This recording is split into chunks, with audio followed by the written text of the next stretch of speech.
आज आप लोगों के समक्ष आने का मकसद आने वाली इस 30 तारीख को होने जा रहे ऐलनाबाद के इस उपचुनाव के सिलसिले में आपके सहयोग और समर्थन के लिए, आपके प्यार, आशीर्वाद और वोट के लिए आपके बीच में हाजिर हुए हैं।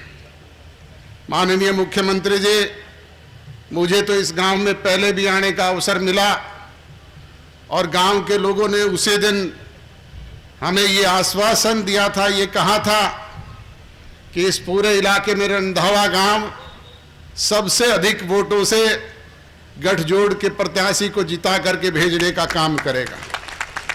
और इसमें कोई अतिशयोक्ति नहीं है।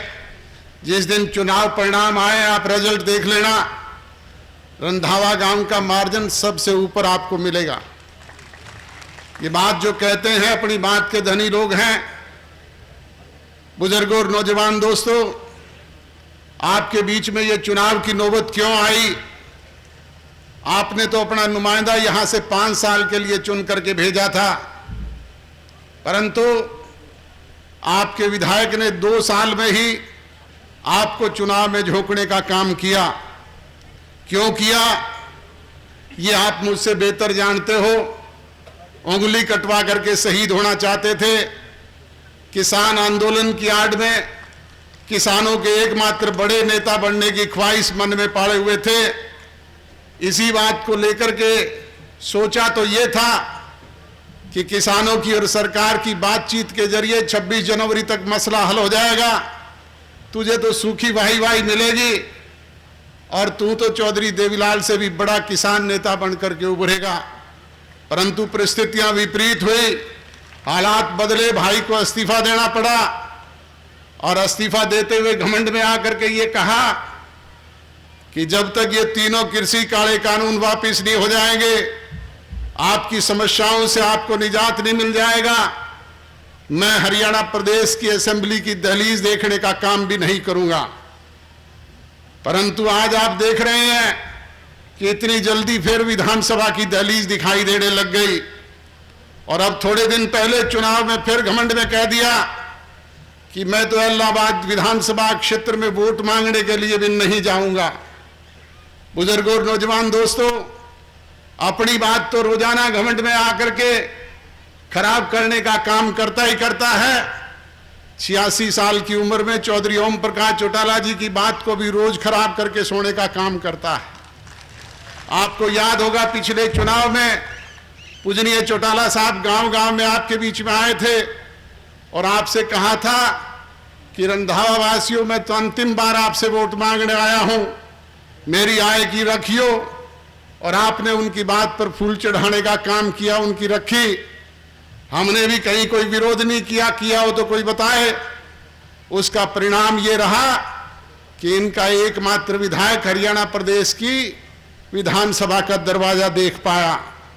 परंतु घमंड में चकनाचूर होकर के जहां अपनी बात खराब की, वहीं चौटाला साहब की बात को भी सर्वसत्यानाश किया। आज 86 साल की उम्र में फिर बस में बिठा दिया और वो गांव-गांव में आपके बीच में वोट मांगते हुए घूम रहे हैं। बुजुर्गों और नौजवान दोस्तों, इसी घमंड की वजह से सारा का सारा सत्यानाश करने का काम अगर किसी ने किया तो वो आपके ही विधायक की जिम्मेवारी थी। हमने तो जब पार्टी बाइफिरकेट हुई तब जींद की एक जनसभा में कहा था कि भाई ये पार्टी भी आपकी, झंडा भी आपका, डंडा भी आपका, ये चुनाव निशान भी आपका, पार्टी का फंड भी आपका, ये 20 विधायक भी आपके और 27% जो पार्टी को वोट मिले हैं वो भी आपके। आप इन्हें संभाल करके रख लेना। परंतु क्या संभाल करके रख पाए? क्या आपके सामने 27% वोट से घट करके तो आ गई 1.8% वोट पे, और वो 0.8 तो ऐलनाबाद वालों ने दे दिए। बाकी हरियाणा प्रदेश में तो नोटा से भी कम 1% वोट मिले थे। ये हालात किसने बनाए? आपके बीच में 20 विधायक थे, अपोजिशन के लीडर थे। आज संख्या घट करके 1 रह गई। और मैं थोड़े दिन पहले कहा करता था कि थोड़े दिन के बाद में पूछोगे कि 1 होती थी इनेलो, आज तो वो 1 भी नहीं, 0 हो गई। इसके लिए जिम्मेवार कौन है? आप सभी में अंदाजा लगा सकते हैं। बात घमंड से और मैं से नहीं चलती। हम में ताकत होती है। हम अगर संगठित हैं तो हम तो अपनी ताकत के बलबूते पर जमीन के जर्रे को उठा करके आसमान के चांद और सितारों में बदलने की हैसियत भी रखते हैं। हम अगर संगठित हों तो आसमान के चांद और सितारे तोड़ करके आपके कदमों में बिछाने का काम भी कर सकते हैं। मैं तो रावण की भी नहीं बची, किसी की बची हो तो बताएं।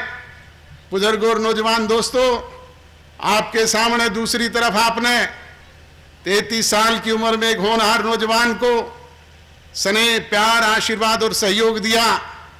उसने हरियाणा प्रदेश में आपके आशीर्वाद से 10 विधायक जीत करके हरियाणा प्रदेश की सरकार में मुख्यमंत्री मनोहर लाल जी के साथ मिलकर के सरकार का गठन करने का काम किया, राजभाग का मालिक बना।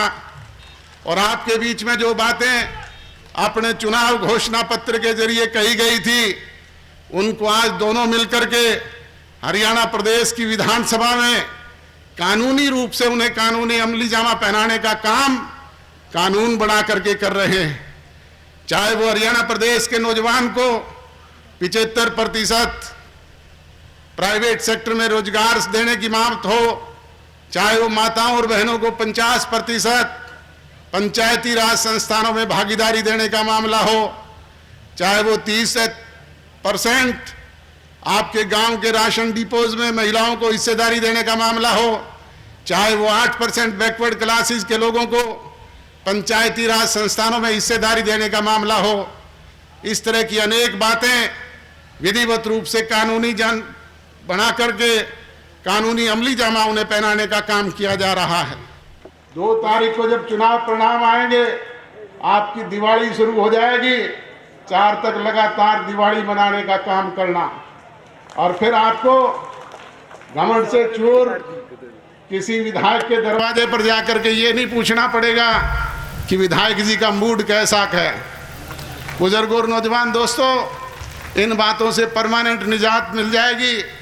मैं तो आपसे यही विनती और गुजारिश करने के लिए हाजिर हुआ हूँ कि आप गांव लेवल के आपसी छोटे मोटे मन मुटाव, गिले शिकवे, शिकायतों को दूर करके जाति पाति, धर्म और मजहब के बखेड़े से ऊपर उठ करके 36 बिरादरी के लोग 30 तारीख को सुबह सवेरे नहा धो करके परम पिता परमात्मा को, वाहिगुरु को, अल्लाह ताला को, जीसस क्राइस्ट को साक्षी मान करके गठजोड़ के प्रत्याशी अजीज भाई गोविंद कांडा के चुनाव निशान कमल के निशान का बटन दबाने का काम करना और 2 तारीख को राजभाग के मालिक बनना, यही बात कहने के लिए आपके बीच में आया हूँ। मुख्यमंत्री जी भी इलाके की एक एक समस्या से पूरी तौर पे जानकार हैं, और जो और कोई समस्याएं आपकी हैं उनसे हम उन्हें अवगत कराने का काम करेंगे। आने वाले 3 साल में जो कमी निरंतर आपके बीच में रही है उनको दूर करने का काम किया जाएगा। आप सबका बहुत बहुत धन्यवाद। जय हिंद।